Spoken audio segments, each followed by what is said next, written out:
Today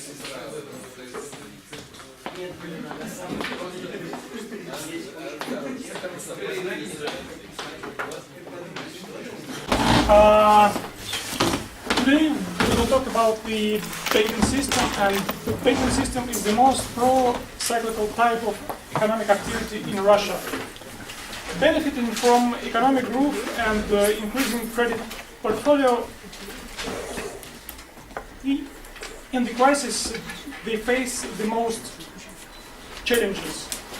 In one moment, corporate clients start to demand higher return on their deposits. Your trustworthy clients starts to delay the payments, and all the risks that you consider independent are starting to simultaneously realize. And on top of that, the population, frightened by the possible devaluation of the ruble, starts to call off the deposits. So, what banks should do and what they shouldn't do, and do exist some general recipe or not for the banks in such a crisis situation. Today, this question I want to address Mr. Stюart Lоусон. Mr. Stюart Lоусон is a senior advisor at Ernst & Young and the head of UK Business Centre and a member of Russian-British chain of commerce since 2013. Mr. Lоусон has a great expertise working in the Russian banks. He worked at Citibank and HSBC and Bank Soyuz and Delta Bank, and for 4 years in a row he was elected as the best banker in Russia. So we are all ears. Okay. Okay. Yeah. When I hear that, best banker in Russia, best at what? I have to say, Bank Soyuz essentially went bankrupt in 2008, so that doesn't really sound like the best banker in Russia. But I think actually those awards, and they were from the Central Bank and the Banks Association and the Ministry of Finance, they really recognized the fact that at the time I was the first foreigner to be the A signature, the CEO of a fully Russian bank, which was Deripaska's bank. And when I got it, it was a captive bank.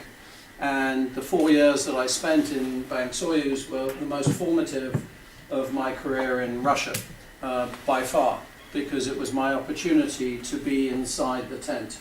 I understood what it was like to be a Russian banker for a Russian, which is pretty different from being the CEO of Citibank, setting up a business for Citi in Russia with all the protection and all the paraphernalia of a large international brand. That's a very different experience from being given the A signature, which by the way carries full criminal responsibility, which I became quite aware of in 2008, this is really big decision making. And because of the nature of the beast, which is that, if you're in Citibank, you're responsible to a board of directors, a bunch of shareholders, you're, constrained by credit process, you operate within certain constraints, and suddenly, out of that environment, I was working for a single shareholder, who I could, the principal conversation I had with the guy was at the outset, what do you want from this captive bank you have, which, by the way, a captive bank, as you presumably know, you don't have external clients really. You basically have liabilities and assets within a big industrial integrated organization. And so my question to him was, what do you want me to do? And his answer was, I want you to build a standalone retail, commercial and investment bank. So you can imagine my next question was, what was my next question? Somebody asks you to build that bank, what are you going to ask them? What? What are you going to ask them? You're just going to do it? You're going to say, that's fine, I'll go off and do it? Do you think you need something? Anybody know what it takes to build a retail bank? Think about it. What do you think you need to build a retail bank? Sorry? Client base. Client base. How do you find the clients? Investment. Let's just assume, let's just go the easy route. Okay, if you were going to find the clients, we're talking about retail, you need to do some marketing, you need to create a brand. Actually, you need to create you can't just sell your bank on the basis that, oh, you know, please come and be our customer. You have to create a product. So first of all, you have to create the product, then you have to create the brand. And then back in 2004, before Tinkoff, you had to build some offices because Russians wanted to see offices. And then you've got to put some people in the offices, so now you've got to hire the people. And you've got to put them in front of an IT system, now you've got to build the IT system. Now what do you think you need to do all that? Yeah, right, money. You know, with nothing you get nothing. You're sitting in a captive bank, the captive bank has no external value.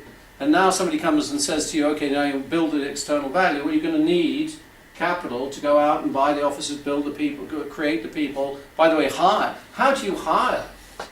How do you hire into a captive bank good bankers? You go up to the banker and you say, hey, there you are, you work in Alpha Bank, you know, you've got a great salary, you're doing well. What I'd really like you to do is take that career of yours and move to this captive bank where we work for Deripaska, but we don't know any external clients. Please take a risk on me. Well, I'll tell you what, that's a kind of hard sell.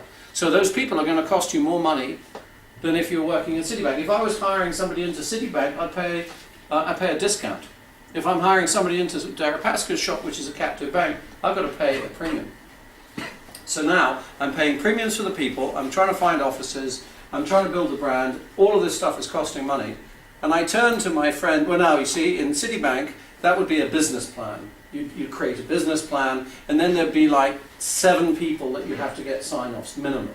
And each of them would have 3 people working for them. So you'd spend nearly a year and a half running around the building trying to find people to sign off on your business plan. And finally, somebody would give you the capital allocation, and then you'd be very controlled in the way you rolled that out. With Deripaska, you have a meeting if you can find him, and then you sit him down and you say, okay, I need $120 million. To start building this bank of yours. Because that's the minimum. Because you know what? You can build an investment bank by hiring, you know, I can hire this group over here and we'll have an investment bank. Just have some systems, take some risk, get out there in the market. We don't need any infrastructure. Because we're going to create revenues that are highly volatile, which are going to give us no multiples in the market, which is the way that the market views investment banking activities. But we can create an investment bank in an afternoon. But if I'm going to create a retail bank, I've got to find those customers. That doesn't happen overnight. It has to be through product.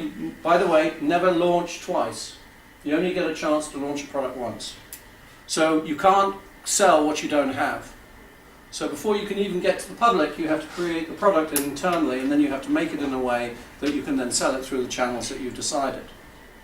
So guess what happened? I said, Mr. Deripaska, I'd like, say, $150 million. He just looked at me and said, no, you're not getting any money. And I said, well, okay, that's the end of that conversation, man. It's been very nice to have met you. You can't get me to build something if you don't give me the money. And the deal that we had was I was allowed to take whatever risk I wanted, because actually one of the things that has real value is how much risk can you take. So I took about $3 billion worth of risk. And we made about $120 million after tax in the first year. And the deal with Deripaska was you don't touch that money. Because obviously he's like, oh, really, $120 million? You know, I can use that. And my deal was, okay, no, you can't. The deal here is we take the risk, we build the bank. And in the first year it was 120, I think the second year was like 90. Third year, unfortunately, we didn't de-risk. The third year was 80, and the fourth year we were bust. But that's another story. So, my experience in Russia, before I got to Russia, I was 25 years at Citibank. So how old is the oldest person in the room? Probably 30? 30? I don't know. So you were 5 when I had 25 years of Citibank, and I had it in 11 countries. Now the reason why people have said, oh, 11 countries, that doesn't mean you couldn't keep a job in one. And actually 11 countries in 25 years, you're moving all the time. And the reason I was moving all the time was that I woke up on August the 2nd, 1982, and the business as usual, stable corporate bank in Kenya, Nairobi, was in the middle of a coup. And there's nothing like a coup to give you a good crisis. Because you see, mostly we have economic cycles, but actually when you have the guys with the guns, they give you an economic cycle. Right there, right then. So I basically woke up one Sunday morning, and there out of nowhere there was a crisis, a cross-border political crisis that immediately became an economic crisis, that immediately flowed through into our portfolio, that immediately gave me the experience of running a corporate banking crisis. So when I talk about crisis in Russia, and I talk about the way banks react to crisis in Russia, I actually had a masterclass in crisis for the previous 14 years before I got to Russia. Because I managed the crisis in Kenya, and then they said, oh, you seem to know what you're doing, so we'll park you in Athens, and when the next thing blows up, we'll send you there, which was in Egypt. So in 1981, I got to do Egypt. Sorry, in 1984, I got to do Egypt. When I finished with that, they parked me in Paris, and then Oslo blew up, Norway blew up, so they put me in Norway. And finally I said, okay, now I want to create my own crises, and I went off and I did leverage buyouts and restructurings in the London market. Of course, I thought I was doing leverage buyouts, but actually if you put enough debt on top of a company, you actually create instability, and that company then ends up in restructuring. So I built my portfolio, and then I got to restructure it. And then once I finished restructuring the UK portfolio, I got sent to Italy, where my client committed suicide within 10 days of me arriving, which is not a good leading indicator. And we restructured the Italian portfolio, and then I got given Citibank in Russia. So when I talk about the Russian banking system, when I talk about crisis with you, I'm talking about, oh, I've got my little pointer. I am going to talk about not just what happens in Russia. I'm talking about, these are some thoughts that I've had, having had the opportunity to enjoy crises from around the world. So first of all, what is a crisis? What is a crisis? I've given you a hint. What's a crisis? Is it a crisis when you can't answer this question? Maybe. Now that's one sort of crisis. What's your definition of a crisis, do you think? An economic crisis? What has to happen? High volatility, unstable. High situation. volatility and Unstable situation. An unstable. Well, high volatility creates an unstable situation. Sure. So one of the things that happens is you get big movements, both up and down. Right? It isn't necessarily in one direction. So once now, I mean, another way of saying that is historical inputs do not create the historical outputs. So the sun always rises, but the sun stops rising one day. It can be that the sun always rises and suddenly two suns rise. So the historic, the thing that you were comfortable with, the thing that you relied on for your experience, something changes. And the something that changes causes massive impact on your business plan. And it's this thing about rapid escalation. It's not that things slowly develop. In a crisis, generally, I've discovered that most people have a plan. What do you think the plan of most people in a crisis is? What would you do in a crisis? Imagine, for instance, for a second, that you had a crisis, and it was something that you've never encountered before, right? Now, of course, in Russia, of course, you've all encountered crises before, so it's a bit difficult for you to imagine. But imagine a situation where something happens out of any of your prior experience. What's the first thing you do? Get away with a central bank. yeah, well that's a Russian answer. Actually, it's probably true in any market. The first thing you do is find out how much cash you've got. I'll tell you what, if you're a company, the first thing you do, really, draw down all your lines immediately, whether you need them or not. Any clean overdraft, any line you've got, any bank, draw it down. The moment you feel there's a crisis coming, once you've got the money, they don't have the money, you have to get the money back from you. So the first thing you do is you reverse your terms of trade as hard as you can. Right? You pull in as much cash and you take back as much, you try and reduce your receivables. All you're thinking about is cash, cash, cash, cash, cash. Because cash is oxygen. And if you're 30 meters down and you've got the oxygen and the other guy doesn't have the oxygen, you own him. You take his market share, you take his people, you take his position, you take whatever you want, because the guy doesn't have any oxygen, he's turning blue. And cash is king, just, you know, that's the way it is in a crisis. But actually, there's something else I was thinking about. What do you do? What's the first thing you do? Apart from, you know, do the important things. Apart from buying Mercedes, or, you know, go out and buy a Rolex watch, which is the other thing you do. You do nothing. Absolutely nothing. You are a rabbit in the headlights. You sit there stunned because it's outside of your experience. And then you come up with a plan. You know what the plan is? The plan is you hope things get better. Right? And when that doesn't work, you just hope a little harder. And I've watched that over and over again. And when I come to talking about what you have to do in a crisis, you're going to understand why my management style is a little autocratic. Because if you're dealing with a room full of people who are stuck because they don't know what to do, you have to get them moving. Action in a crisis is the thing you have to do. Analysis you need to do first, because you better not just act. But the moment you've done the first set of analysis, you have to move into action, because things are changing extremely quickly. Unexpected events appear. And by the way, generally not where you expect them to appear.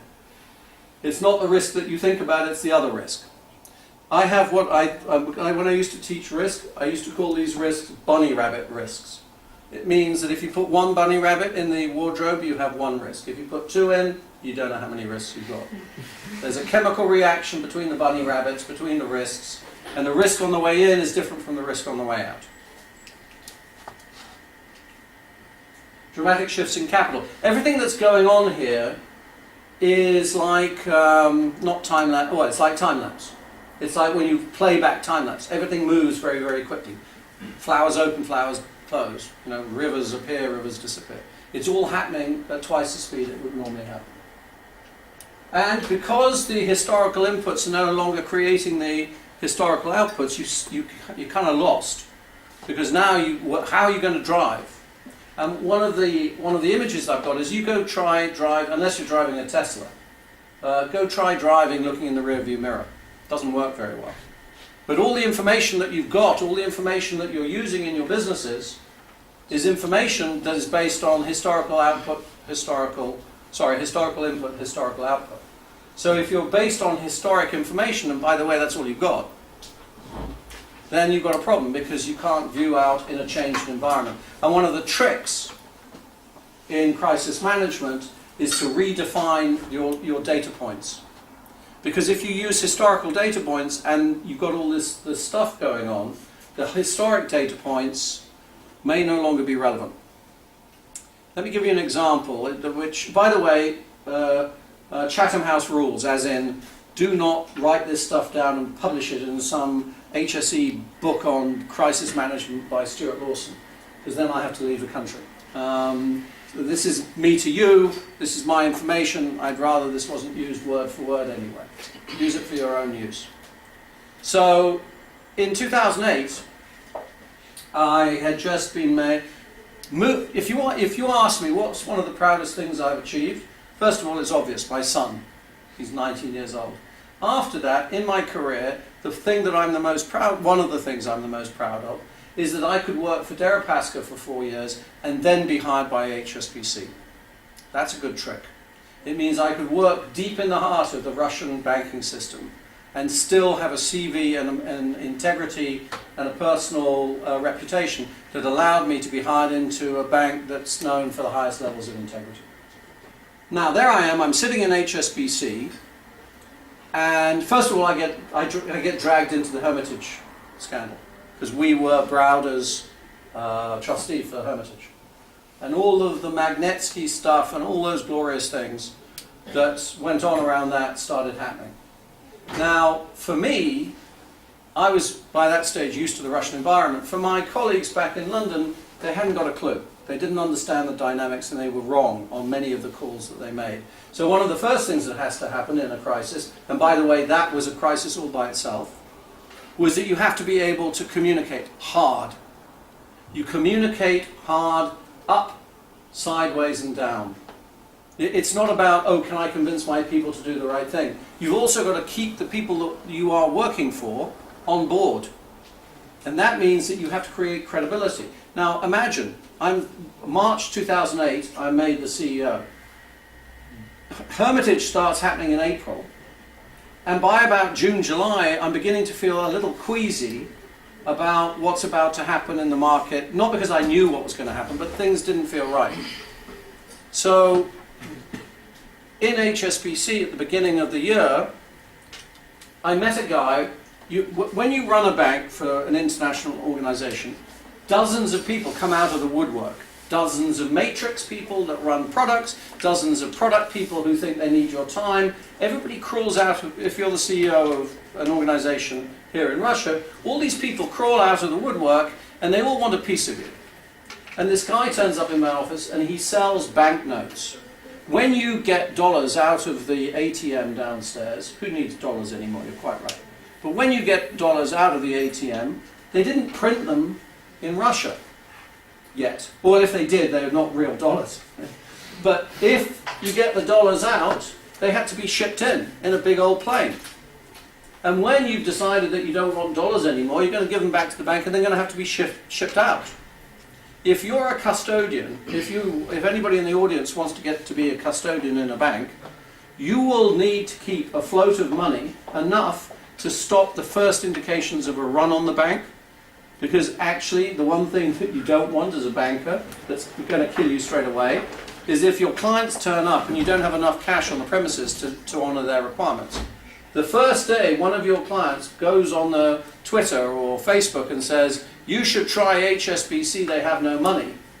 And then suddenly somebody else says that, and suddenly somebody else says, no bank can survive a run on its cash.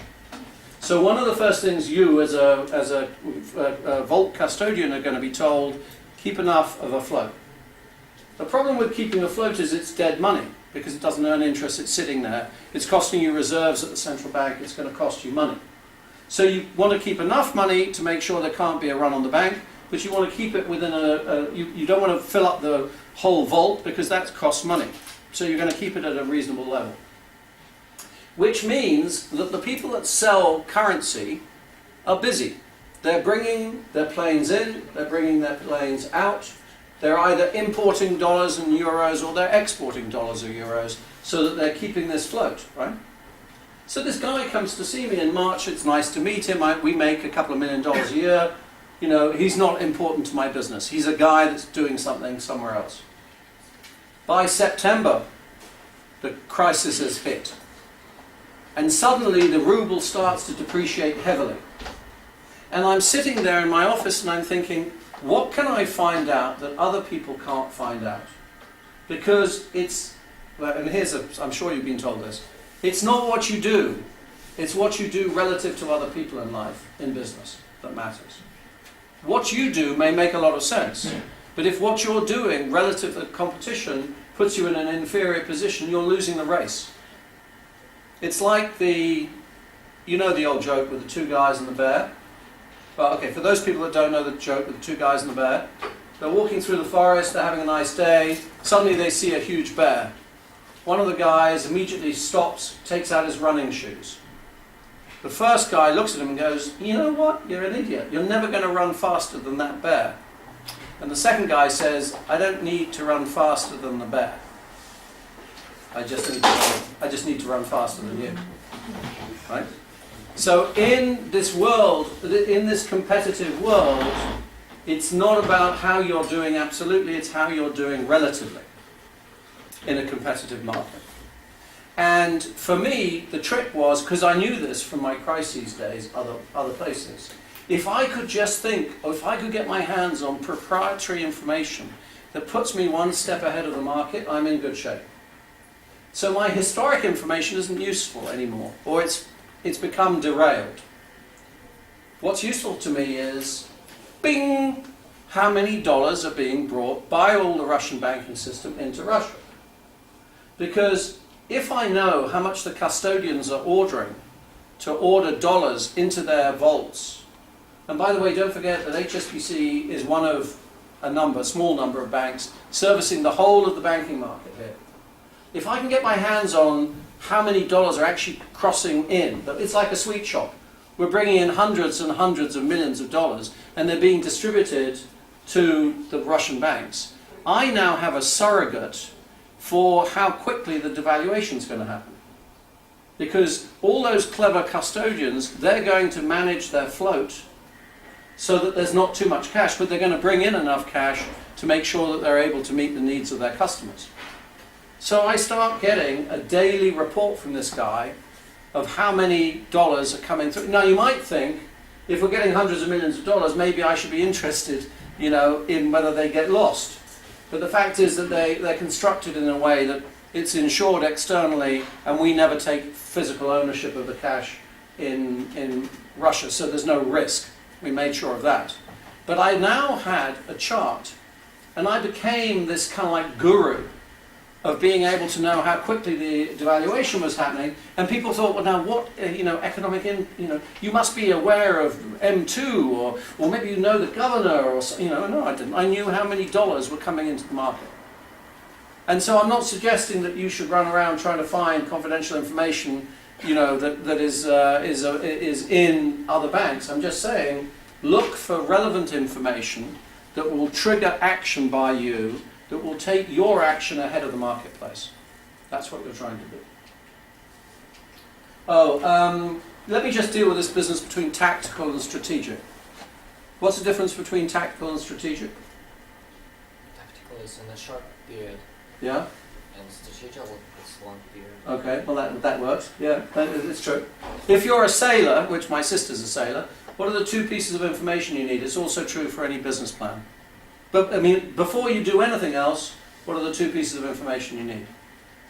If you're a sailor. Final point. Well, that's one of the two pieces of information. Yes. Where does the wind blow? No, that will affect the next set of decisions. If you know where you're going, but you don't know where you are, how can you plan? You need two pieces of information. You need to know where you are, and you need to know where you're going. A lot of people forget to measure where they are. But if you don't know where you are, how can you possibly plot a route? So strategy is about having that long-term view. And tactics, literally, if you're a sailor, is as you tack. If the wind's blowing in this direction, you have to go like this to get to that final point. But you constantly have to have that final point in your vision. Now, here's the thing. I have some favourite sayings. One of my favourite sayings, by the way, is the world is small and round. You never get the chance to make a second first impression, and you never get the chance to make a second last impression. Everybody understands the first one. Oh, we need to look good the first time we meet people. What they don't understand is as you leave that room, as you leave that door, actually the last impression of you is as important as the first one. So do not take the opportunity to tell your boss what you really think of him, because you'll be surprised how many times you see him as you walk into a door in about 3 years' time. And a second of my sayings is never let the urgent crowd out the important. Okay, why? If you let the urgent crowd out the important, what happens when the important becomes urgent? You can't do it. You don't have the time. So this is the difference between tactics and strategy. You constantly got to say, what is it that I'm trying to achieve overall, and manage to that overall strategic objective. It doesn't apply in a crisis. It doesn't apply in a crisis because if I'm dead tomorrow, it doesn't matter what my long-term plan is. And because cash becomes king, and because decisions have radical impacts on your business plan, and because you're not dealing in minor movements in market share, but massive movements in market share, every urgent issue has to be balanced against whether or not that's going to cause me to run out of cash. And this business of balancing between tactics and strategy, I'll make it real for you. When the crisis hits, you have some big decisions to make. How are you going to hoard your cash? Taking a loan out of the central bank, for sure. But now, are we going to stop our R&D? Are we going to stop our training? Are we going to stop hiring? Are we going to stop marketing? These are all the most painless things you can do. But they have a long-term impact. If you stop hiring, if you stop investing, if you stop creating the next set of products, then if there's an immediate bounce back, you've got a big problem. Because now your competitors, remember them, They will, if they kept investing and they kept paying people and they didn't fire people and they hired in good people, when the recovery happens, they're positioned to be able to grow, and you're sitting there trying to catch up with them. On the other hand, so 2008 looked like that, right? Straight down, straight back up again, a classic V. 2014 looks like a square root, down, up a bit, flat. So if you have not taken those actions to hoard your cash and create long-term cash resources, and the recession is a long one, you're going to run out of air before your competitors if they've taken long-term action steps up front. Okay, those aren't interesting. I'm going to try and, I can, look, this isn't terribly interesting. It is interesting, but unfortunately we're not going to have time, so there you go. Right, I want you to picture the scene. Today was a beautiful day. You're out on a canoe, well, not a canoe, a boat. You're in beautiful countryside. You're with a friend. You have a bottle of white wine, chilled. You have the sun shining, the birds tweeting. You're sitting there having a great time. Imperceptibly, the boat starts to move a little faster. You have another glass of wine, you have another, look around, you enjoy the sun and the birds. Piece by piece, your boat gets faster and faster. But it's not necessarily perceptible to you because it's happening gradually. You, at some point, will end up there. Right? And if you are able to listen for the sound of the waterfall early enough, you can take action. Because your ability to take action before a crisis is radically different from your ability to take action after. Before and after. Before, you have proactive choices. You can make decisions. I, for instance, suggest as a bank, if you're out there in your bank and you begin to hear the waterfall, increase your pricing. Become difficult about covenants. Start, being a difficult banker. You ask too many questions. You become uncomfortable. Guess what? Your customers take their business elsewhere. What does that mean? I'm only talking, by the way, with the ones that you're worried about. If the ones you're worried about take their business elsewhere, what have you just done? You've done two things. You've cleaned your portfolio and you've given a wonderful present to your competitor. Because now what's going to happen is that guy is now going to enjoy all the fun of the fair with his brand new client. And the moment that the crisis hits, if you're in the construction business, it's the real estate business, so perfect, you get refinanced. Oh dear, I've lost you, that's terrible. You're building Moscow City, dear, oh dear, oh dear. Oh, that looks like a terrible thing, we've lost a wonderful client. And now your competitor's sitting with a $50 million loan that you don't have. You have these easy exits, what I call easy exits. By the way, that also applies to people. Because one of the things you're going to do, if you're heading for a crisis, if you're going to a gunfight, take a gunslinger. Right? If you're going to a gunfight, take the guy that knows how to shoot the gun. In a benign, positive environment, you take the guy with a smile and the white hat. He's the guy that everybody wants to hang out with. He knows how to make people feel good. He's going to book assets. If you're going to a gunfight, you take the guy with the black hat, whose only thought in life is how to kill people. Because remedial managers, and I was one for many years, they don't wake up and say, oh, the sun is shining. They wake up and say, when is it going to rain? And they manage accordingly. They manage their whole business accordingly. So you bring in the right skill set, and you can work through the scenarios. If this happens, then we're going to do that. After, you're in reaction mode. You're no longer master of your destiny, because actually you can't paddle to the side of the. If you wake up to the waterfall and you're sort of like 50 yards in the middle of the water, in the middle of the river, you're going over, baby. You may not want to go over. You may start paddling like your life depends on it, but you're going over because you have no options. Some options will be closed off. Now trust me, one bad loan, one set of lawyers, one remedial work will drain the living daylights out of you. You'll be left like, Dracula paid you a night call.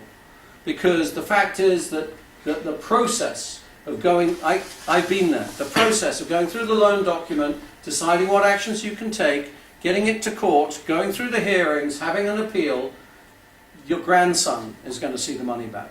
And you might as well, and you're going to be writing off at least 50% of the loan, guaranteed. And of course you need to change your team. But now you're dealing with, see the problem if you're going to change your team is, one of the things that happens in a crisis, if you play these games, Max Payne, I don't know if Max Payne's still around, but any of these, shoot 'em up games, there's a button where everybody slows down. And if you are Max Payne, you can still move. So you can go hide, you can shoot everybody in the room, you can do a lot of things. That's what you want to be if you're the crisis manager. You want to be able to react faster than the alternatives, than the other guys. And if these other guys are in the business of trying to do their reorganization and they're trying to get people out, and all the time the crisis is happening around them, you have a very good chance of beating them. Almost never in life is a decision avoided a problem avoided. This is Stephen Hester, a buddy of mine who ran RBS. It basically means if you put it off till tomorrow, it's only going to get worse. Which is why you should not have the plan, hope for the best and then hope harder, because it's only going to get worse. Okay, I'm going to run quickly through this because I want to get... So these are the different leadership styles. I mean, this is a whole other discussion. This is coercive. It's pretty simple. You do this. You do this or you're going to have a problem. Now, at the front end of a crisis, where everybody's in bunny rabbit mode, I like bunny rabbit, bunny rabbit in the middle of the headlights mode, you've got to get them moving. You've got to get them moving from where they are to the next stage. Coercion says, I don't care what you think, you're going to do this, you're going to do it my way. It's very effective in a crisis. It's incredibly damaging in a normalized environment. I have a whole lecture I give on successful failure, how to make you fail successfully, which I believe is one of the most essential things you need to learn how to do. And it's based on my experience, because I failed. It's another story, but I failed because I became very good at this type of management, and then I was put into an environment where actually they wanted me to be a real leader and lead, not to be coercive and authoritarian. It's another story. These guys, you see them, they tell you what to do. This is less of the do it or I'll kill you, it's more do it because I have more authority than you. This guy is, listen, hey, I'm your buddy, I know more about this, come with me. This is slowed down a little bit. This one, democratic, what do we all think we should do? Oh, there's a fire, what should we all do? Should we have a discussion? Let's have a discussion. We've got all the time in the world. The fire is beginning to fill up the building, but what we need to do is we really need to think this through. Right? That's democratic. Oh, whatever, you guys do whatever you want. This is also not terrific in a crisis. Pretty good in a venture capital, pretty good in entrepreneurship, but absolutely inappropriate in a crisis. Pace setting and transactional work pretty well. But again, you may not have the time to get into, okay, this is what we're going to do, and if you do this, you're going to get these rewards. Because basically what you want to say is, do it my way, you're going to die. That's what you're trying to do, the urgency of time. So here's the impact on decision making, our little famous bunny rabbit in the headlights. And then this stuff is seen through your prior experience. So with the moment this stuff happens, you go, oh, I've been through this before. And then you replay it through your previous experience. And by the way, this is dangerous even for an expert like me. And I say I'm an expert because I was an expert. I'm not anymore, I guess. But, even with a guy like me who'd gone through all these crises, well, the riots in Egypt weren't the same as the coup in Africa.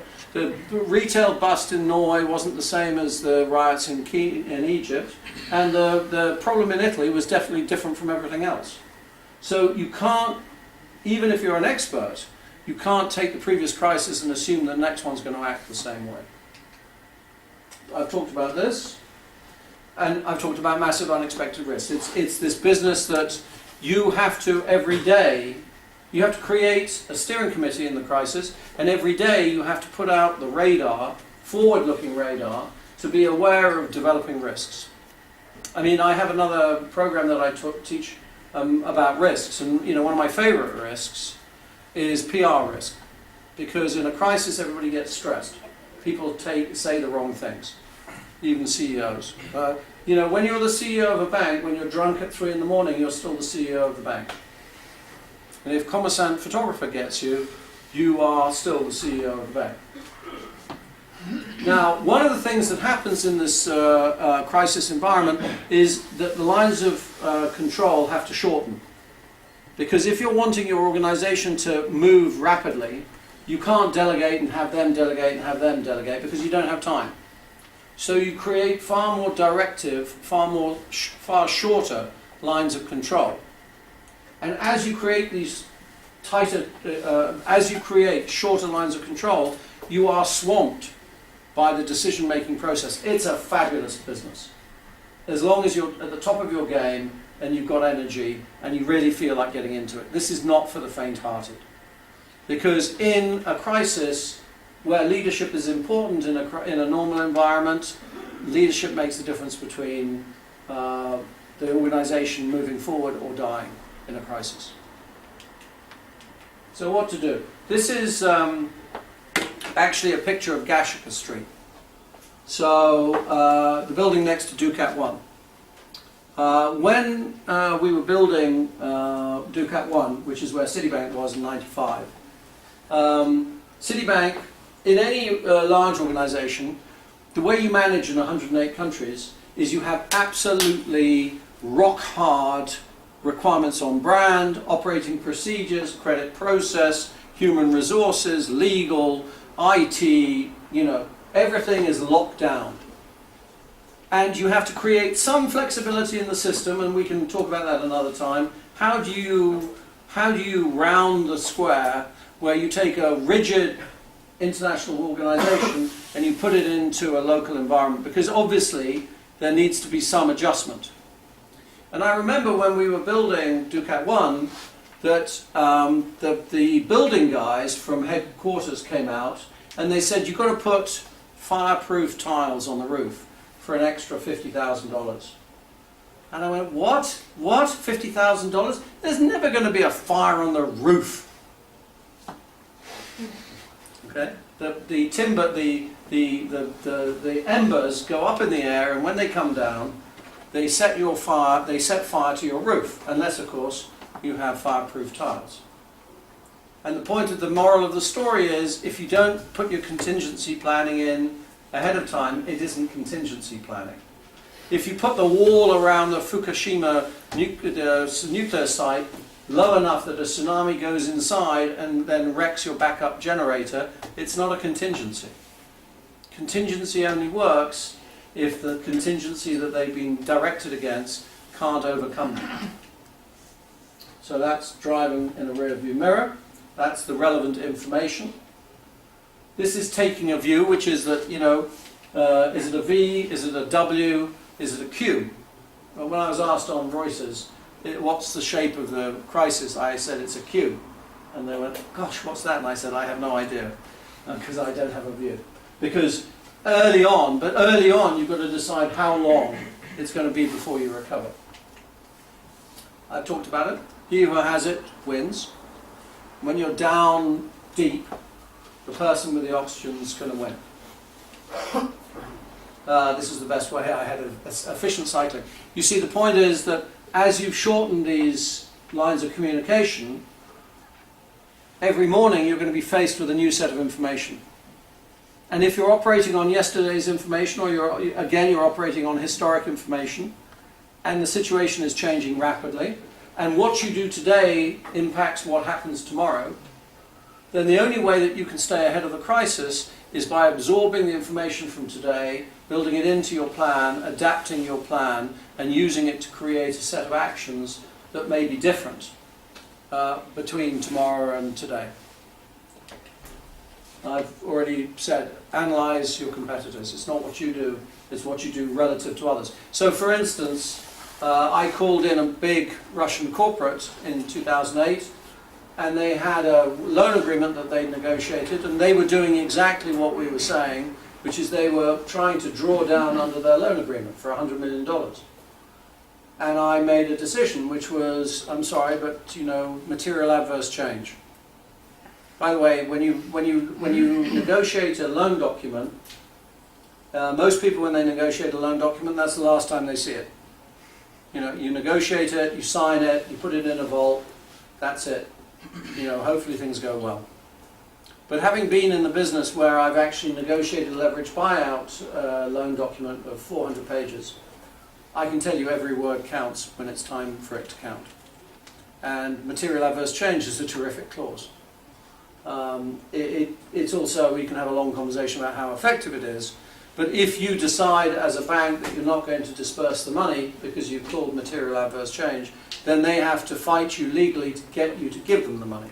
So it's the opposite way round to what we were suggesting here as a plan, which is draw down and then let the bank try and get the money back. Well, if you're a bank and you've decided that there's a crisis coming, block the drawdown and let them come and argue in legal terms that you have to give the drawdown. But of course it has an impact. Your relationship with that client just went down the loo, you know.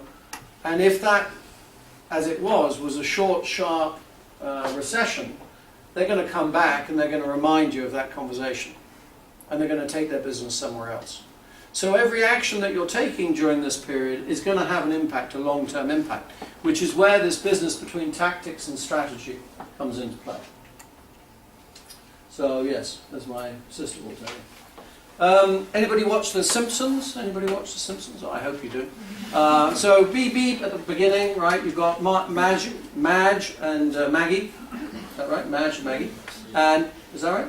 Marge and Maggie. And Marge is the mother, and she's driving the car, and Maggie next to her, beep beep, she's driving the car as well, except that she's not connected to another. And when you're in the CEO role and you're in an environment, and I keep wanting to emphasize this, that things are moving rapidly all the time. So it's like, I did a test drive out in Jaguar, I recommend you can do it, any of you can do it. You get to go between cones, and you have to keep adjusting, but you're doing it very rapidly because you're moving very rapidly. That's what a crisis is. You're moving very rapidly. Things are happening very rapidly. So if you're turning the steering wheel and the organization isn't responding, then you're going to hit whatever it is that you're trying to avoid. And the only way you can check this is creating the feedback loop. Because I'll tell you what, if we just had the people in this room when we had a crisis, life would be easy. I'd tell the back row, please do this, and you're the back row, I can check. But I've got 3,000 people, or I've got 600 people. I don't have a room big enough to put you in, and anyway, I don't have the time to check whether or not all of you are doing what I tell you to. So what you have to do is you have to specimen check that when you say, okay, that we're going to fill the ATMs only with 5,000 ruble notes, because it's better that people have better chances of getting a lot of money out than people go there and there isn't enough money in there. You've got to get somebody out there checking to know whether or not somebody has actually done that, or you just said something and it's going to take a month to implement. Oh, I mean, this was just curious because I was in a very curious position in HSBC. It was curious because in 2008 we had two things to do. On the one hand, we had a corporate business that was there for some time, and we were in the business of defending the portfolio, which was a big enough portfolio. But on the other hand, we were about to launch retail and private banking, which we did in 2009. So I was Dr. Jekyll and Mr. Hyde. I would literally have meetings in Pavletskaya, which was where one of the offices was, and in another location, which is where the operations were.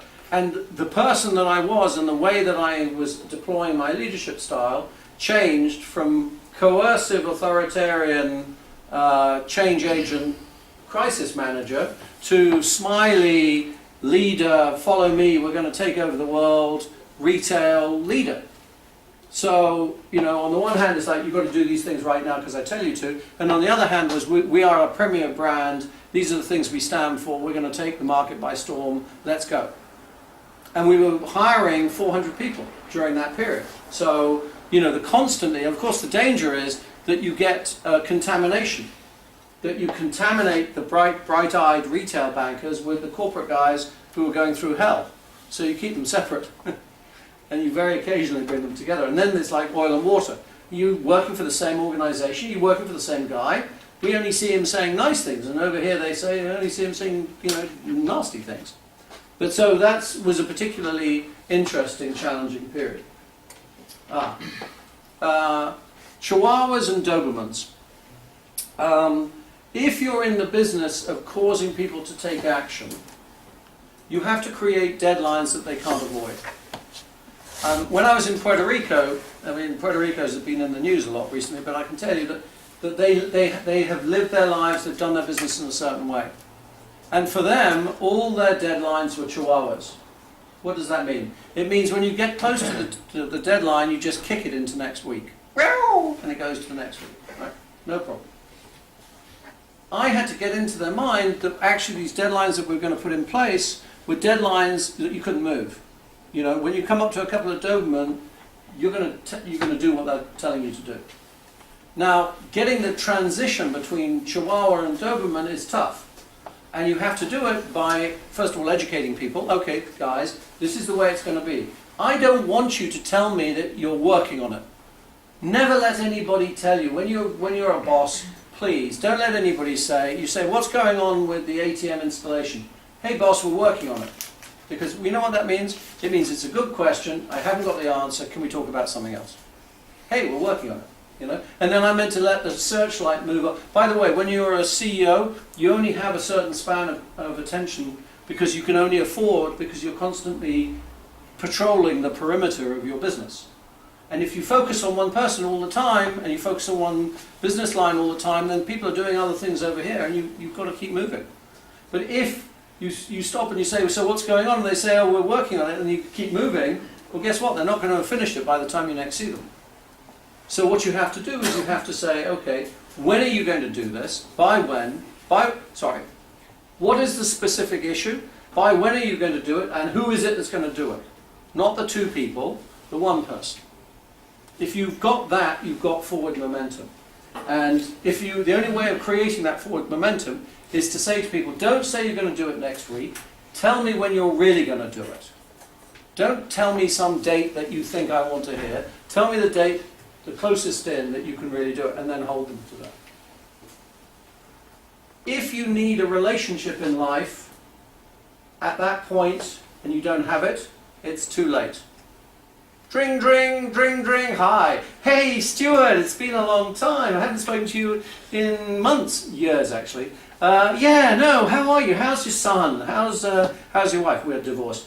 You know, just wondering, just wanted to catch up, you know. But about the $10 million loan, right? I normally gave it like 2 minutes was the maximum that they'd, you know, and then they try and create the relationship in the 2 minute that they hadn't bothered to call me for the previous 6 months, and they're trying to catch up, and the only reason they found my telephone number is they need the money. And in life, relationships are like houseplants, they need to be watered all the time. And it's not that you water them when you need them, it's not when you water them when they're in good times. Rothschild in London, Jacob Rothschild, he was asked, do you call people when they're promoted, when they're successful? He said, never. Everybody else does that. I only call people when they fail, because they'll remember me. Great idea. Probably it's a good idea to phone the ones that have just been successful too, but it's a great idea to make sure that when somebody you know is going through a tough time, you're the person that stands out in their memory that held out a hand, because they'll remember that. Cover that. This is probably the last point that I want to make. If you have created a lot of experience and you've tried different things and they've worked and other things haven't worked, you've got to make sure that that is somehow captured for posterity. Because actually the reason I'm doing this is the reason why you should do that, which is that I'm passing on information that I gathered over several interesting years, because if I don't pass it on, you know, it gets lost, or my poor son has to listen to my stories. But so creating a log of what worked and what didn't work will allow you to then create success transfer and lessons learned for the next generation. And the next generation will almost certainly have the opportunity to practice crisis management at some point in their careers. I said I'd do an hour, that's an hour. I've got like 10 minutes that I can do of Q&A, which I'd like to do. Okay, so thank you for a very interesting introspection into the crisis management. Maybe someone has a question? Yep.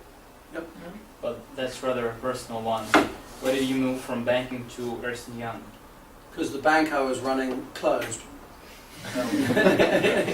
it was, I mean, basically, look, I'm 63 now, right? So in 2010, I was less than 63, I was 56. I had opened HSBC in 2009. I joined HSBC in 2008. It was Cinderella job. Honestly, I was down in the basement stoking the fires for Deripaska, and along comes this fabulous opportunity. Honestly, for me, that was the coda to my career. This was the Cinderella gets to go to one more ball, right? And for me, HSBC was a brand that I just loved. And my job was to take HSBC from the 18th floor of Pavletskaya Tower and bring it to the ground floor and open it as the retail business. We did a good job, I think. I think in 2009, June 2009, within a year and a bit, we were open. We'd hired 400 people, we'd spent a lot of money, we had the systems working, we had the products in place, we had a big PR. If you look it up on Google, you can see all the pictures, and you know, it was all a big deal. For reasons that were beyond my control, I became aware by 2010 that the bank was going to stop being a retail bank in Russia. Now, I had the job.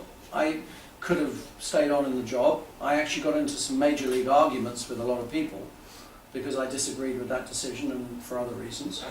And by the end of 2010, I was out of a job because there was no point in me being the head of HSBC firing the 400 people I just hired. And actually, this is absolutely true. I have left Russia 4 times thinking that was the end of Russia.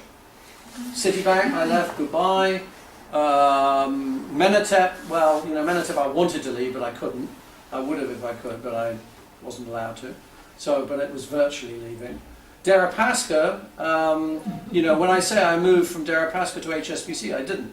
Deripaska basically said, thank you very much, thank you for your work, we'll take it from here. And I left at the end of 2007. And I didn't come back till March 2008. So my career is not, when you look at it on paper, it looks like, how wonderful. But no, it wasn't. There were these absolute breaks where I have a house in France, I pack up, I move to France, I think, oh, you know, all my friends in Russia, I miss them. And then within 3 months, I'm back. So that happened in 2010. I moved to France. I thought that was it. I had one last thing to do, which was to teach a class in Skolkovo.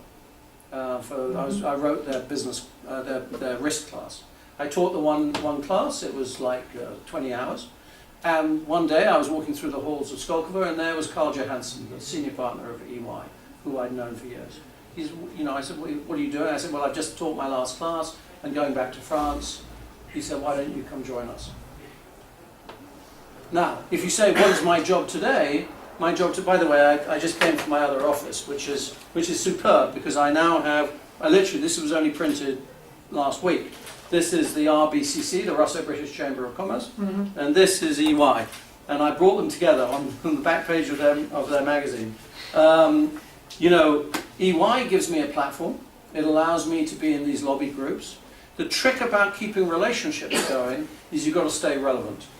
Because you're as good as the last conversation, your last room that you were in, the last place that people saw you being important. So the problem for me is that now it's been 7 years since I was in the corner office. So I'm kind of like a yesterday's man.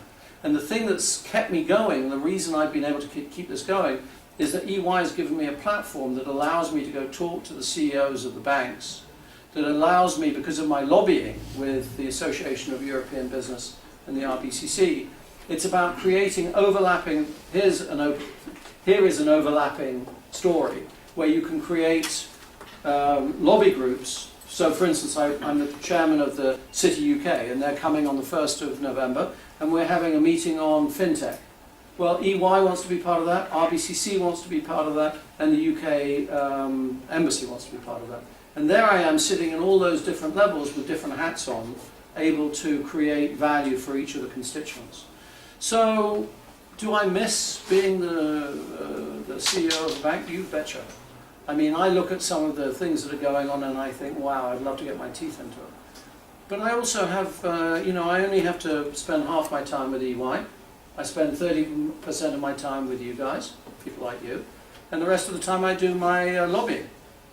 And in between, I do, I'm writing a book on leadership and I do photography. So, you know, I actually think, by the way, can I just, I know it's a long answer, but I just want to tell you something, that your life, how you develop, this is, by the way, a trailer for my next visit. How you develop in life, there are three major crucibles, things that change you. The first is you do something that you've never done before, like for me in Kenya when the coup came. The second is you screw up and you have a reversal, like what happened to me actually when I had this leadership problem. And the third in life is you have a suspension, which is when your life changes and your life in the future is not the same as your life in the past. And for each of those massive changes in things around you, it's about how you deal with that shift. And so for me right now, I can honestly, no, 2 years out from being CEO, I really wanted to be back in the CEO's office. If you offered me a job now in the CEO's, I don't think I'd trade it for my life at the moment, because it's more interesting the way it is. Long answer, sorry. Thank you. You're welcome. One last question, I guess. Yeah. So thank you very much for your presentation. While elaborating on how to behave during the crisis, you mentioned that teams matter. And sometimes I also observe that when a company is in crisis or there is some volatile, uncertain environment, management, because probably they don't know what to do, they start to get rid of certain people and start changing the team. But also I'm really frustrated by some of these actions because they let the key staff away, and actually they wasted the value of the company when then they over the crisis. This is some assets that really will help them to fly in the future. And so I would like, my question is about, in your experience, how this was managed, how to distinguish between people who actually you need to change and how to protect the key staff, because sometimes this is the decision of the line managers, and from the perspective of the company it might be good for this particular line manager, but it's not for the company as and the shareholders as well. Yeah, I mean, in the way that I had my role at Citibank, I was the guy that appeared after someone had just got fired.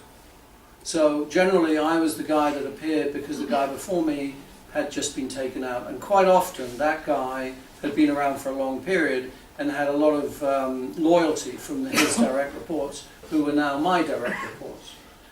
Generally I didn't change anybody in the teams, so generally when I was in those situations I didn't. But as time went by I realized that actually if you're in a rapidly changing situation, one of the problems that you face is if people aren't with you, and if they're actively acting against you because they disagree with you, particularly if you've been imposed, then you have no option, even if they're very important to the organization and this and that and the other.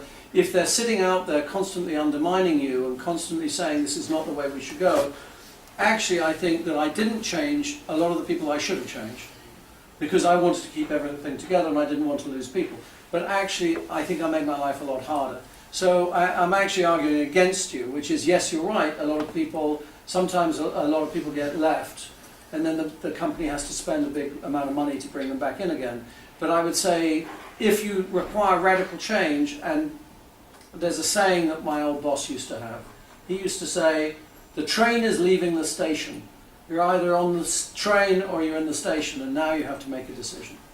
And you have to give people enough time, you have to give yourself enough time to analyze it, give people enough time to understand it, and then you have to make that statement, which is, come on, let's all go, and if you don't want to go, I understand, but you're going to have to stay in the station.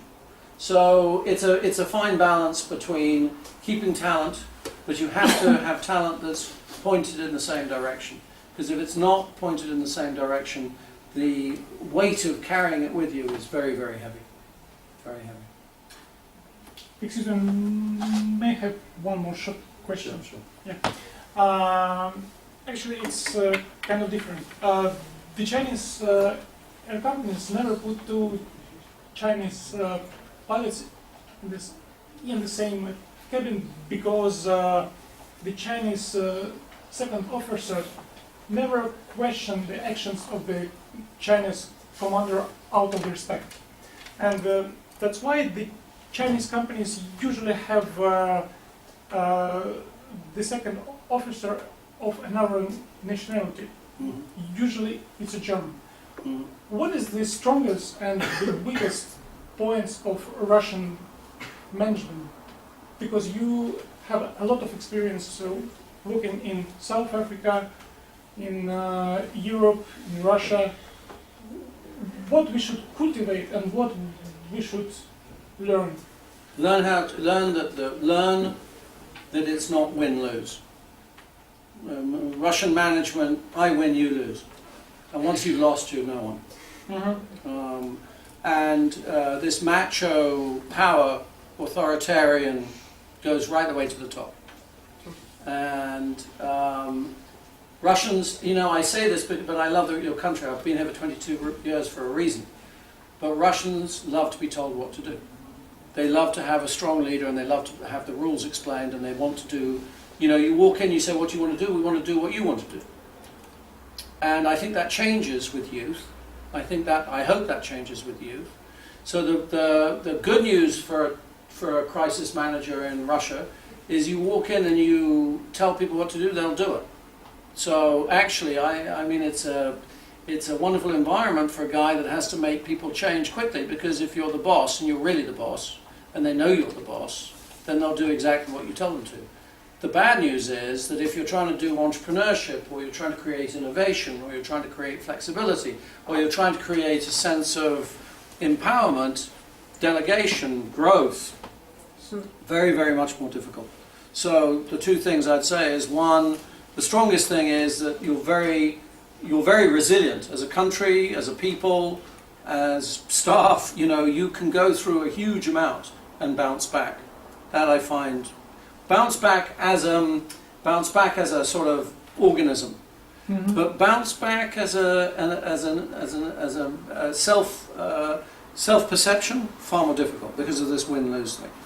So, you know, I'd say that's the bad news, and the good news is that there's a group of youngsters who are coming out not from a communist background, not from the traditional environment, who have a different attitude to life. And you know, if you've got a GDP that's dominated 65-70% by the public sector, you've got to find some way of balancing that, of rebalancing that. I think I'll leave it there. Okay. Thank you very much. Thank you all very much indeed.